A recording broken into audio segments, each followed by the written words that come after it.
살인하지 말라라는 계명입니다. 살인하지 말라. 사람에 대한 계명 첫 번째가 내 부모를 공경하라 그렇죠. 인륜이 우리 모든 삶의 근본이듯이 부모와의 그 관계를 제일 먼저 이야기를 하고 있습니다. 그리고 또 두 번째로 오늘 살인하지 말라 그렇게 말하고 있는데, 우리 인간에게 있어서 가장 소중한 것이 뭐겠습니까? 그죠? 목숨 아니겠습니까? 생명, 목숨. 이 목숨, 생명을 소중하게 여겨야 된다라는 것을 우리에게 말씀해 주고 있습니다. 자, 우리 소요리 문답 한번 보겠습니다. 67문 한번 보겠습니다. 67문. 제6계명이 무엇인가? 제6계명은 살인하지 말라 하신 것이다. 68문. 제6계명이 명하는 것은 무엇인가? 제6계명이 명하는 것은 일체 합리한 법대로 우리의 생명과 사람의 생명을 서로 못하라 하는 것이다. 69문. 제6계명이 금하는 것은 무엇인가? 제6계명이 금하는 것은 불의하게 우리의 생명이나 이웃의 생명을 빼앗거나 해야 하는 일들이다. 아멘. 요구하는 것, 6계명이 요구하는 것과 6계명이 금하는 것, 요구하는 것의 반대가 금하는 것이고, 또 금하는 것을 통해서 요구하는 것이 뭔가를 우리에게 말해주고 있습니다. 창세기 9장 6절에 보면, 다른 사람의 피를 흘리면 그 사람의 피도 흘릴 것이니 이는 하나님이 자기 형상대로 사람을 지으셨음이니라, 그렇게 말씀하고 있습니다. 하나님의 형상대로 지음을 받은 것은 우리 인간이죠. 그죠? 그래서 살인하지 말라라고 하는 이 계명은 인간의 사실은 사람이 관계된 거죠. 사람을 생명에 관계된 거다. 짐승이나 동물이나 이런 것은 여기서 다루고 있지는 않습니다. 어쨌든 우리가 생명을 경시하지 말아야 될 것은 뭐냐? 하나님께서 우리 인간을 만드시고 우리 만드실 때 하나님의 형상으로 만드셨다. 그럼 이 하나님의 형상이라는 것이 뭐냐? 거룩함, 의, 또 어떤 사람은 도덕성, 어떤 사람은 지도력, 생육하고 번성하여 땅에 주면 땅을 다스리라 하는 지도력, 이런 것들을 하나님의 형상이다, 이렇게 이야기를 합니다. 신학자들마다 여러 가지 주장하는 바가 다릅니다만은 사람만이 가지고 있는 거룩한 특성이겠죠. 이 짐승이 도덕성이 있어서 이건 하지 말아야 되겠다, 남의 것을 훔쳐오지 않아야 되겠다, 그리 안 하지요. 그죠? 사람에게 주어진 속성이죠. 그리고 하나님의 형상이다, 그렇게 우리에게 말씀해 주고 있습니다. 그래서 어떤 사람이라고 할 때는 그 사람이 어린아이든지 아니면 늙은 촌노든지 아니면 배운 사람이든지 못 배운 사람이든지 노숙자든지 어디에 아주 넥타이를 잘 매고 잘 빼있는 신사든지 누구나 생명의 가치는 똑같다. 그러나 세상은 그 생명의 가치를 똑같이 매기지 않죠. 보험 들어보면 사람이 죽으면 똑같이 가치를 매기지는 않잖아요. 그죠? 그러나 우리가 하나님 앞에서는 모든 생명의 가치가 동일하다 하는 것을 우리가 꼭 기억해야 될 필요가 있습니다. 그러면서 우리가 오늘 간단하게 우리 살인하지 말라, 이 중요하지만은 복잡한 것은 아닌 것 같아요. 그래서 우리가 살인이 아닌 것과 살인이 뭐냐 하는 것을 그냥 간단하게 살펴보도록 하겠습니다. 요즘에 전쟁이 많이 일어나잖아요. 전쟁을 보면서 우리가 이 인간에 대해서 깊이 생각을 하게 되죠. 저는 전쟁을 겪지 않았지만은 총에 맞아 죽어가는 사람들, 죽을 때 그냥 선일이 낭자하고 정말로 막 속에 있는 것이 터져 나오고 막 머리가 박살이 나고 그 참화라는 것은 이루 말할 수가 없는 거죠. 수류탄이 터지고 폭탄이 터지면 팔다리가 잘려 나가고 그냥 정상적으로 딱 맞고 딱 죽는 게 아닙니다. 인간이 정말로 예를 들면 사람을 가스실로 보내서 독일이 그렇게 엄청난 짓을 할 때, 그죠? 그 인간으로 대하는 게 아니고, 그죠? 인간을 물질로 대하듯이. 그게 유물론주의, 공산주의 사상이죠. 인간을 물질로 대하는. 그러면서 인간의 존엄성을 굉장히 말살하는 그 대표적인 것이 뭐냐면 하나의 전쟁이죠, 전쟁. 전쟁이 일어나면 정말로 그 참상은 이루 말할 수가 없습니다. 전쟁을 두고 이렇게 악했느니 이렇게 잔인했나느니 이런 말을 할 필요가 없어요. 전쟁은 본래 그런 거예요. 예. 전쟁을 안 해봤으니까 그런 소리를 하는 거예요. 예. 전쟁이 나면 정말로 네가 죽냐 내가 죽냐 이런 상황 속에서 벌어지는 일들을 보면 정말로 이루 말할 수 없이 비참합니다. 여러분. 러시아나 우크라이나 전쟁을 하는데 보니까 이 러시아 군인이 부상을 당했어요. 부상을 당하니까 그 부상당한 사람이 나를 죽여달라고 합니다. 그 옆에 있는 사람 그냥 제가 볼 때는 양심의 가책이 없이 서스럼 없이 그냥 탕 쏘더라고요. 딱 죽어. 그리고 일부러도 부상 당한 사람이 있으면 그냥 후퇴하면서 그냥 쏴버리고 그냥 후퇴하더라고요. 그리고 사람들이 막 도망가는데 하늘에서는 드론이 딱 따라오면서 폭탄 하나 매달고 뒤로 추격하면서 팡 터지는데 이게 그냥 그대로 드론에 달린 동영상으로 그대로 보이는 거예요. 폭탄이 하나 그 탱크 속에 하나 떨어질 때 그 탱크 안에 있는 서너 명의 사람들이 죽었을 거 아니에요. 우리는 그런 걸 생각 안 하고 그냥 전쟁을 구경하듯이 볼 때가 굉장히 많아요. 이 전쟁의 참상이라는 것이 얼마나 비참한지 몰라요. 그런 전쟁은 살인이 아닙니까? 성경에도 보면 참 전쟁의 역사가 많고 우리 인류의 역사에도 참 전쟁의 역사가 많은데 그래서 사람들이 고민하기 시작하는 거예요. 이 전쟁을 해야 되나? 그럼 전쟁을 안 할 수가 없는데 그럼 저기 쳐도는데 나는 그대로 그냥 이렇게 가만히 있어야 되느냐? 여호와의 정인들은 집총 거부하면서 우리는 살인 안 한다 하고 군대도 안 가잖아요. 대신 감옥에 가거든요. 그럼 그게 성경적으로 옳은 것인가? 막 이런 것. 고민을 하는 거죠. 고민을.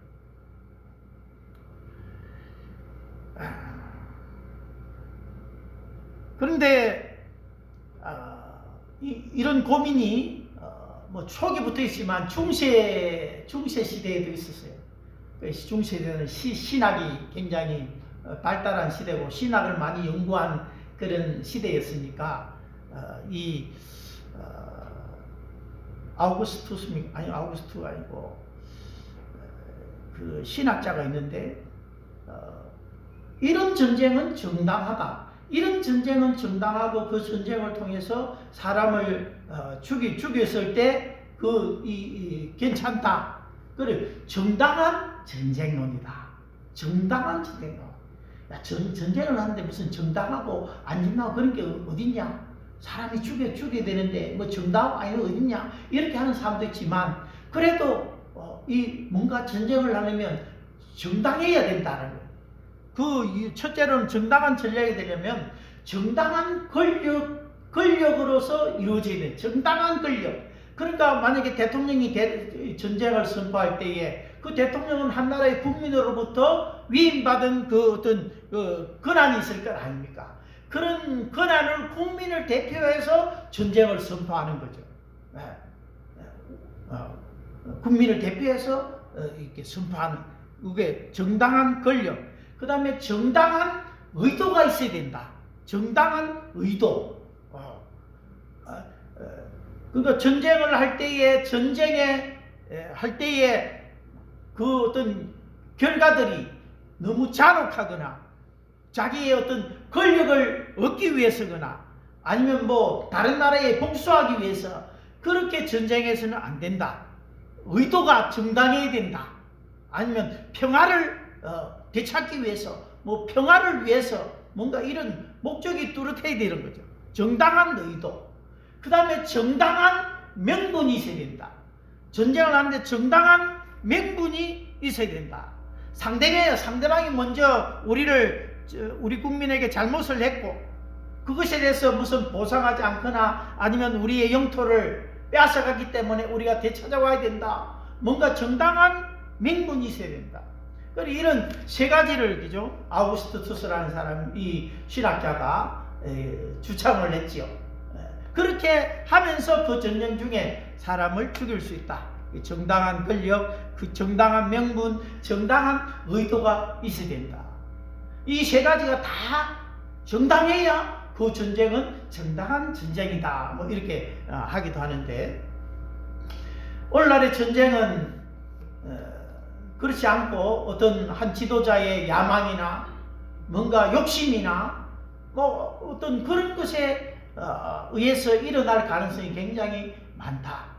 명분에 있어서 상당히 약하기도 하고 또 그 과정에서 무슨 전쟁의 과정에서 전쟁의 상대의 군인을 대하는 게 아니라 민간인을 향하여서 뭐 이렇게 미사일을 떨어뜨린다든지 뭔가 병원을 파괴한다든지 뭔가 이런 식의 전쟁은 누구를 위한 도대체 전쟁인가 하는 거죠.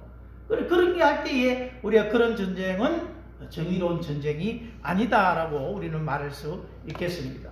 그래서 우리가 전쟁의 시대를 우리가 살고 있는데 될 수 있으면 전쟁이 없었으면 좋겠지만은 인간의 욕심은 참 끝도 없다.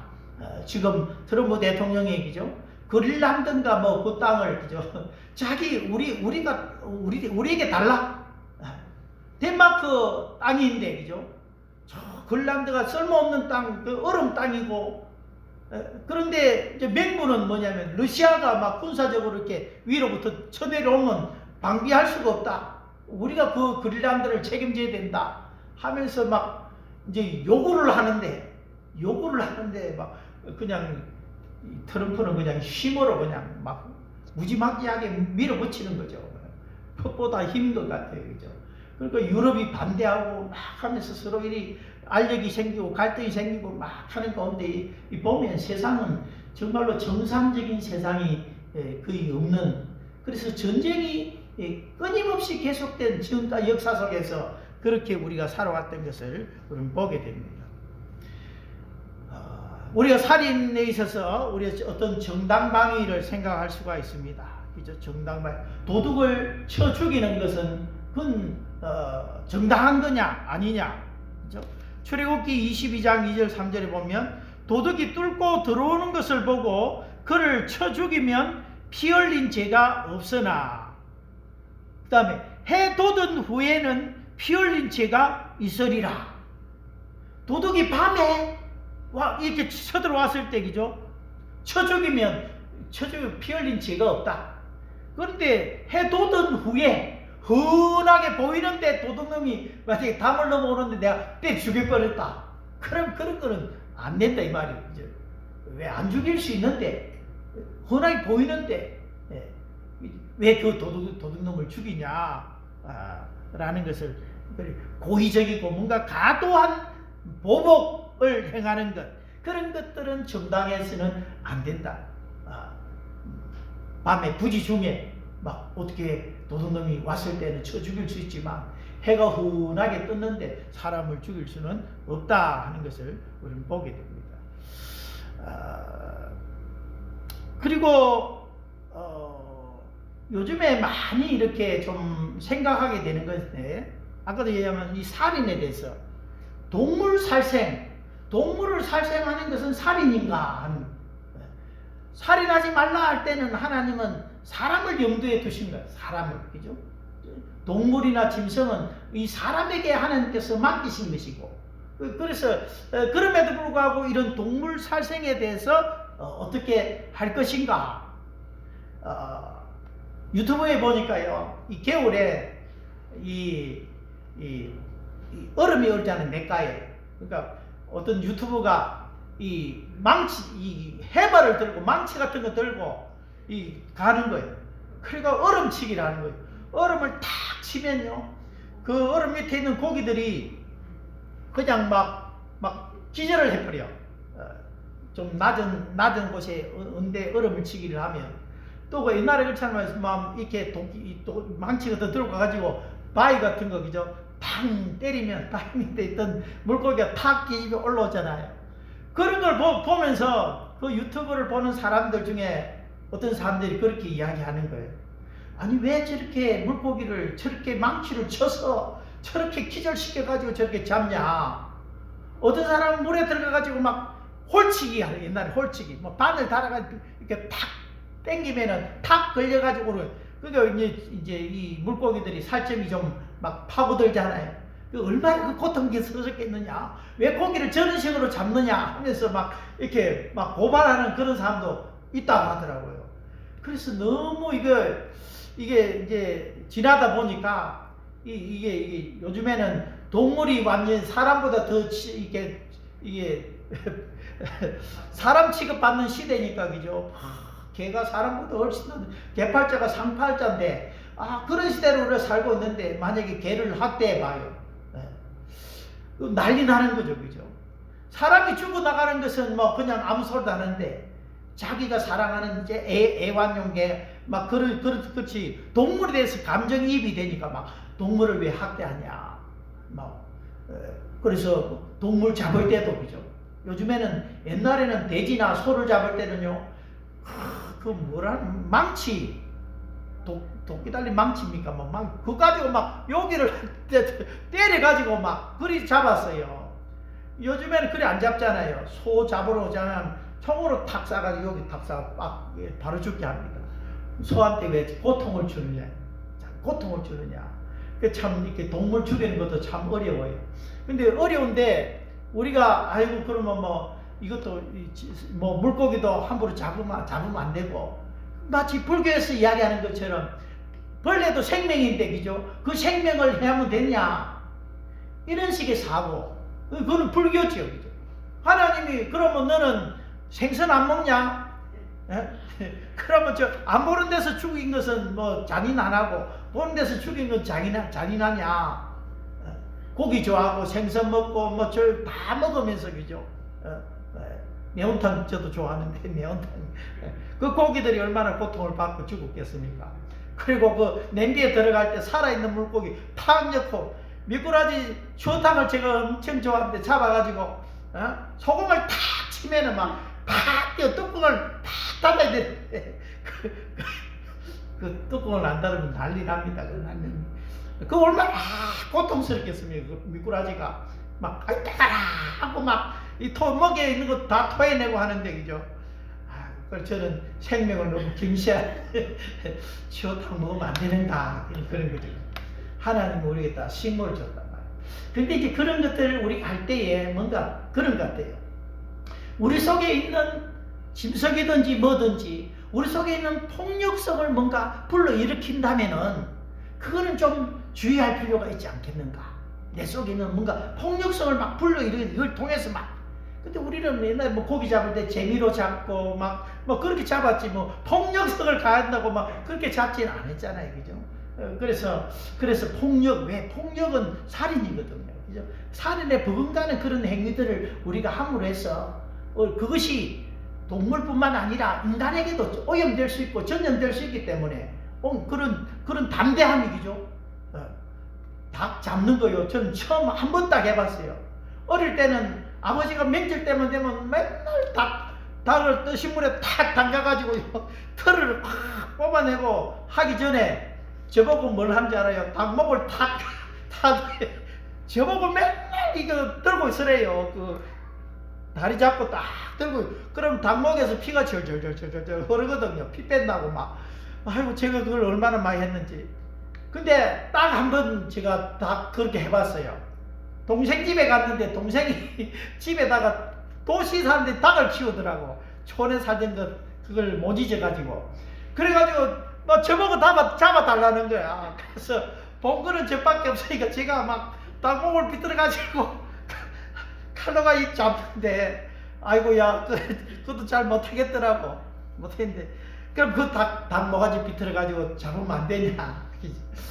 좀 끔찍할 수는 있지만 그 우리가 뭐 생명을 함부로 대하면 안 되지만 또 하나님께서 우리에게 먹거리로 주셨으니까 우리가 그렇게 하는 거예요. 그것이 뭘 우리의 우리를 잔인하게 하고 그런 것은 아니죠. 그것이 사람에게까지 오염되게 하지는 않는다. 그렇게 하면 문제겠지만 그래서 이렇게 동물을 죽이는 것에 대해서 우리가 생각합니다. 그리고 우리가 어떤 법의 집행에 의해서 사람을 죽이는 것도 그건 정당하다. 법의 집행에 의해서. 그러나 우리는 이제 사형제도가 있지만은 사형을 집행하지는 않거든. 사형을 집행하지 않은 지가 벌써 20년, 30년이 됐단 말이야. 그냥 사형이 없던 것과 같아요, 우리나라는. 물론 그런 나라들이 선진국일수록 더 많아요. 사람을 안 죽이죠. 중국 같은 경우는 뭐 마약을 뭘 어떻게 했다. 그럼 사형이면 뭐 얼마 못 가서 사형 당합니다. 굉장히.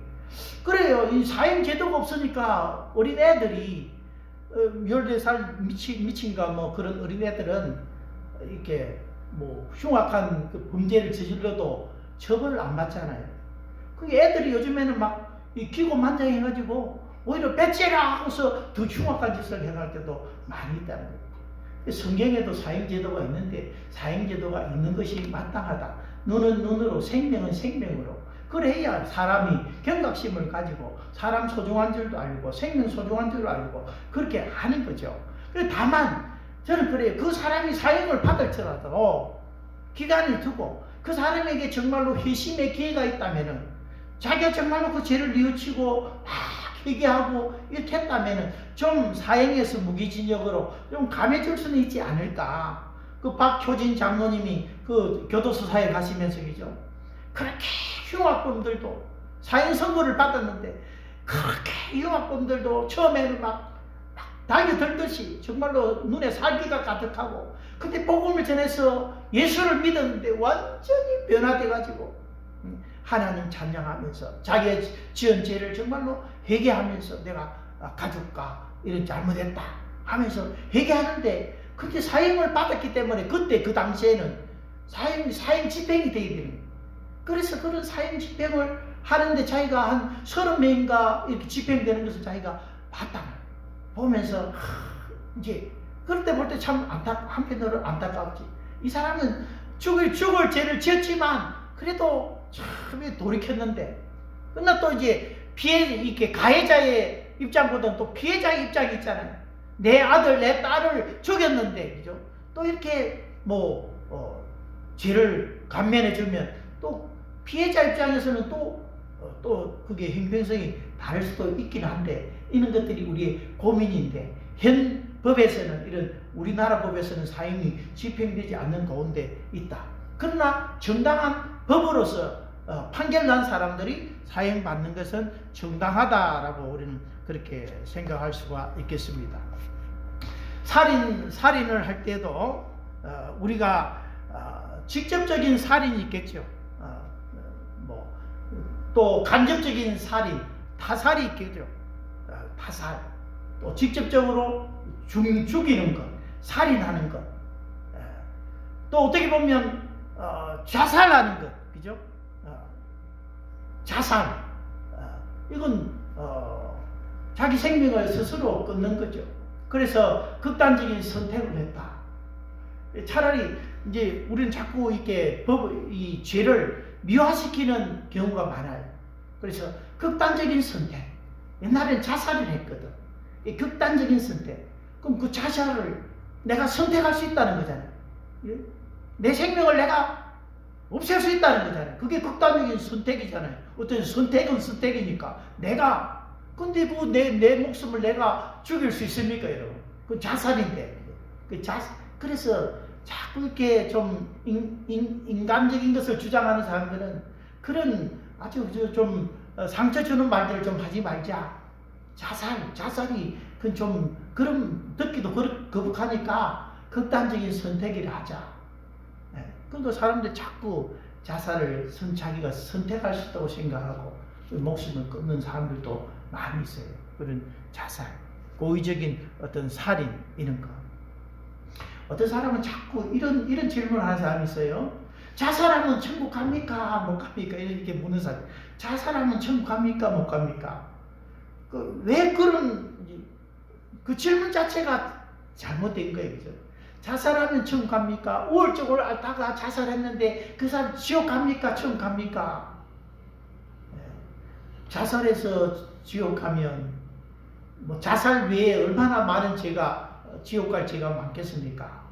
지옥 가고 안 가고는 예수님을 믿고 안 믿고에 달린 거지, 죽고 자살하고 아니고 거기에 달린 건 아니에요.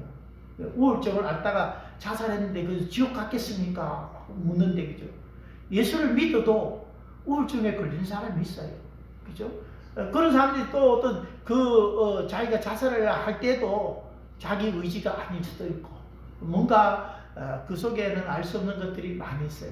그런 걸 가지고 뭐 천국 갔냐 못 갔냐 이렇게 질문하는 것은 오히려 그 유족들에게 더 많은 상처를 줄 수가 있다. 천국 가고 안 가고는 믿고 안 믿고지, 왜 믿고 안 믿고를 자꾸 뭐 자살했냐 안 했냐 여기를 가지고 이렇게 판단하고 선택하려고 하냐, 그건 잘못된 것이다 라는 거죠. 우리가 뭔가 사람을 죽일 때에 그냥 죽이지도 않잖아요. 맨정신에 죽이는 사람이 뭐 그렇게 많지는 않잖아요. 다 뭡니까? 지정신이 아니죠. 지정신이 아니에요. 그 말이 참 의미가 있는 것 같아요. 사람을 죽일 때 지정신으로 죽이겠냐? 근본적으로 마귀가 그 사람 배후에 역사한다고 생각해요. 왜냐하면 마귀는 처음부터 살인한 자요 그랬거든요. 마귀가 처음부터 살인한 자요. 가인이 아벨을 죽이는 그 사건을 두고 그 마지막에 마귀는 처음부터 살인한 자요라고 성경은 그렇게 말하고 있습니다. 그리고 가인이 아벨을 죽일 때 그 배후에 또 사단이 역사한다. 그리고 역사할 때 또 사단의 역사와 함께 우리 속에 있던 그 뭡니까? 분노, 극단적인 어떤 뭔가 정오심, 분노, 그것이 사람을 죽게 하는 그런 경우가 많이 있다. 그래서 요한 1서 3장 15절에 그 형제를 미워하는 자마다 살인하는 자니, 미워해서 그냥 미워하는 정도가 아니라 사람을 죽일 정도의 미움이니까 이는 정오에 가까운, 이건 극한 어떤 자기도 통제할 수 없는 그러한 분노 속에 있는 거죠.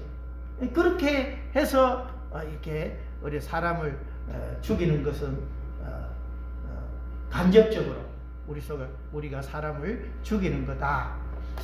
또 우리가 좀 더 넓게 오늘 현대 이렇게 시각으로 보면 내가 사람을 안 죽어도 간접적으로 사람을 죽이는 어떤 그런 행위들, 예를 들어서 우리가 이렇게 어떤 건축물이라든지 아니면 안전사고라든지 이런 것들을 등한시해서 사고가 났어서 사람이 죽었을 때, 뭐 예를 들면 세월호라든지 아니면 삼풍백화점이 무너졌다든지, 뭔가 지금은 너무 이제 그렇게 만약에 산업재해법인가 뭐 그게 강화돼 가지고 어느 기업체에서 사람이 한 명 죽었다 그러면 올스톱이 조선소에서 사람이 하나 죽었다, 모든 공정이 다 올스톱 해놓고 그 일이 해결될 때까지 시간이 끌기도 하고 그 책임을 그 사장한테 다 이렇게 하겠다, 그런 식의 너무 또 극단적으로 이렇게 책임을 먹이는 것 같아요.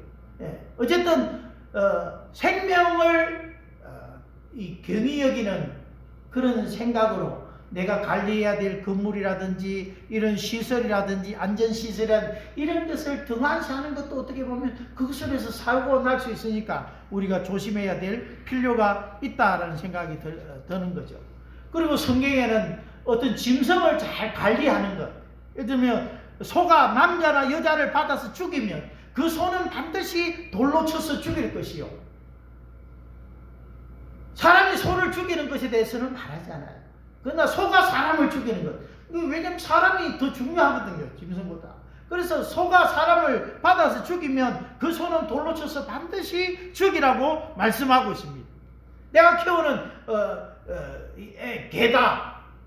우리 친구가 개를 너무너무 좋아하는데 개를 자기 집에 가면 개가 송아지만 해요.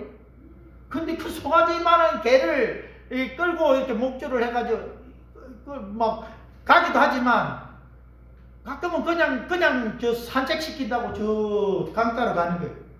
근데 어느 날인가 지나가는 여자가 막 기겁을 하면서 왜 목줄을 안 하고 왜 입마개를 안 하냐고 막 대드는 그렇게 이야기하고 경찰서에 신고를 했네. 친구가 화가 나가지고 막 아니 개가 우리 개는 절대로 안 묻는다고 안 묻는 개때 그 목줄을 안 했다고 뭘 안 했다고 신고했다고 막 화를 확 내는 거야. 근데 그건 지 생각이고 그건 자기 생각이고 개가 짐승이 뭐 아무리 사람의 통제를 받더라도 그게 벗어날 때가 있거든. 나한테는 애완용이고 내 말을 잘 들을지 모르지만 다른 사람에게는 해가 될 수 있으니까 그것도 조심할 필요는 있는 것이죠. 그래서 우리가 아니면 더 뭐 나아가서 우리가 정말로 공경에 처한 사람들, 생명의 위협에 처한 사람들, 겨울에 우리가 노숙자가 죽는 경우가 많잖아요. 그 추운 겨울에 길바닥에 앉아 떨고 있다가 그냥 동사하는 사람들도 많이 있어요. 그런 사람들을 볼 때 좀 전화를 해가지고 굉장히 우리 대한민국 신고 정신이 얼마나 강합니까? 좀 경찰을 불러가지고 이거 이 사람 죽겠다고 빨리 연락해가지고 그것도 그 한 사람 살리는 거잖아요. 노숙자라고 그냥 그대 추위에 죽으라는 부분도 없잖아요, 그죠? 그래서 사마리아 사람을 그죠? 제사장도 지나가고 랍비도 지나가고 유대인도 지나가고 강도 만난 사람을 그죠? 다 지나가잖아요. 그 죽어 이렇게 있는데 근데 사마리아 사람이 지나가다가 이렇게 내 여비도 주고 막 치료해달라고 막 하잖아요. 그것도 그런 것도 하나의 생명 존중하는 그런 삶의 태도다 하는 것을 우리는 보게 됩니다. 그래서 우리가 이 살인이라고 할 때 예수님은 물론 그 큰 어떤 범위에서 그죠? 살인의 이야기를 하면서 형제를 향해서 나가라 뭐 이렇게 무시하는 발언, 욕하는 발언, 인격을 침해하는 그런 발언들 그런 것들이 사람의 분노를 일으키는 거죠, 그죠? 그렇게 하지 마라. 살인에 덧붙여서 이렇게 뭔가 살인의 간접적인 도구가 될 수 있는 것들까지도 예수님은 철저히 막으셨던 것을 우리는 보게 됩니다. 어쨌든 살인하지 말라는 것은 하나님 명령이고 우리가 하나님의 형상으로 지음을 받았고 그리고 인간은 다 누구에게나 어느 누구에게 다 소중한 사람들 태어날 때 다 그 애가 태어났다고 온 동네가 기뻐하고 온 가족이 기뻐하고 그런 사람들이잖아요. 그 태어날 때 그렇게 좋아했는데 늙어서 죽을 때는 가치가 없어졌습니까? 아니 똑같은 사람이죠. 똑같은 사람이고 감옥에 있는 사람이나 감옥 밖에 있는 사람이나 어떤 형편체 다 하나님 형상으로 지음받은 인간은 다 소중한 사람이다. 그래서 그의 생명, 목숨 우리에게 있어서 가장 소중한 것들 아닙니까? 그것을 빼앗는 그런 일들을 하지 말라라고 하나님께서 말씀하고 있습니다. 여러분들은 사람을 죽인 일은 직접적인 살인은 없었겠지만 나로 인해서 간접적인 어떤 살인 혹은 형제를 향해서 미워하는 어떤 그런 것도 살인의 한 축이 될 수 있기 때문에 이런 것들을 굉장히 조심하고 한 사람을 항상 하나님의 형상으로 존중하고 존경하고 그렇게 귀하게 여기는 그 마음을 가지고 살아가는 저와 여러분 되시기를 바랍니다. 기도하겠습니다. 하나님 우리 아버지 감사합니다. 오늘 우리가 걸어가는 이 길에서 많은 우리는 선택을 해야 되는데 무엇보다도 하나님 가장 귀한 이 생명을 두고 하나님 생명을 때로는 해하려는 그런 사람들이 있고 또 생명을 보호하려는 그런 사람들도 있습니다. 오늘날 특별히 수많은 사람들의 생명을 하루아침에 빼앗아가는 이 전쟁의 소문이 끊임없이 일어나고 있습니다.